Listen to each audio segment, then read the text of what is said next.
দর্শক এই মুহূর্তে রাজধানীর হাতির ঝিল এলাকায় আছেন সহকর্মী মাহবুব সৈকত। আমরা সরাসরি যুক্ত হচ্ছি তার সাথে। মাহবুব, রাজধানীতে তীব্র শীত পড়েছে, তো বাইরের পরিস্থিতি আপনি এখন কেমন দেখছেন আমাদেরকে জানাবেন। আসলে শীতের তীব্রতায় কিন্তু জমে যাচ্ছি আমি হাতির ঝিলের যেখানে রয়েছি। এই শৈত্যপ্রবাহ যেটাকে কনকন কিন্তু দেয়া হয়েছে নাম। আবহাওয়া অফিস বলছে যে এখন থেকে শুরু করে 28 তারিখ থেকে শুরু করে এটি 7 জানুয়ারি পর্যন্ত হয়তো এই শীতের এই অবস্থা থাকতে পারবে। তাপমাত্রা 13-14, কিন্তু মনে হচ্ছে যে আরও বেশি। এর কারণ হচ্ছে যে এই শীতের সাথে কিন্তু বাতাস রয়েছে। আপনারা যদি দেখতে পারেন যে এখানের গাছগুলোর পাতা কিন্তু একদম বাতাসে লড়ছে প্রচণ্ডভাবে, এই জন্য কিন্তু এই কনকন বইছে একদিক থেকে।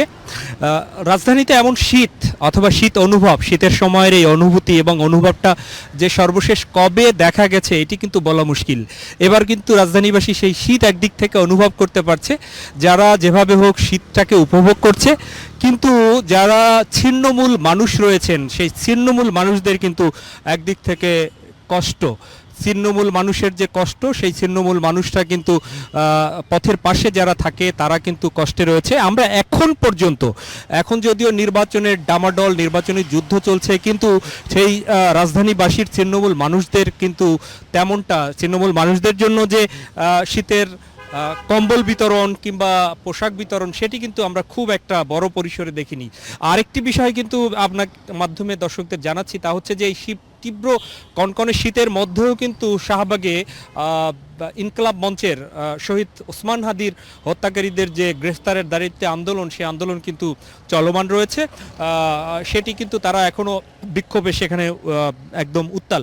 যদি নিচটায় এই পিচঢালা রাস্তা, যদি আমাদের ক্যামেরায় রফিক রয়েছেন তিনি দেখাতে পারেন যে নিচটায় কিন্তু একদম দেখা যাচ্ছে যে পিচঢালা রাস্তা কিন্তু কুয়াশায়, মানে বৃষ্টির মতো কুয়াশা পড়ছে এবং ভিজে যাচ্ছে আস্তে আস্তে আস্তে আস্তে আস্তে করে।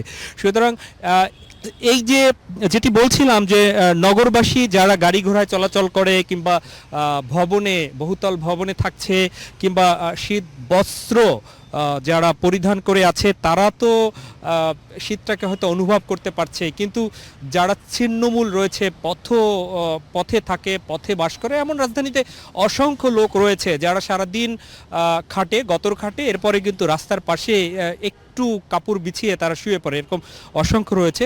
তাদের কিন্তু নিদারুণ কষ্ট। এখন পর্যন্ত তাদের পাশে কম্বল, পোশাক এগুলো নিয়ে আমরা যেতে দেখিনি।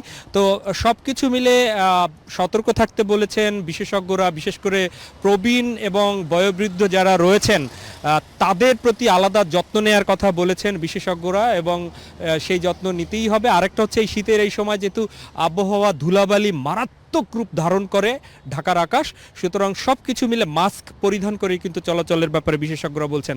তো এই ছিল আসলে এখানকার অবস্থা। ঢাকার কোনো জায়গায় যেখানে আরও বেশি পানি কিংবা গাছপালা রয়েছে সেখানে কিন্তু আরও বেশি অনুভব করছে।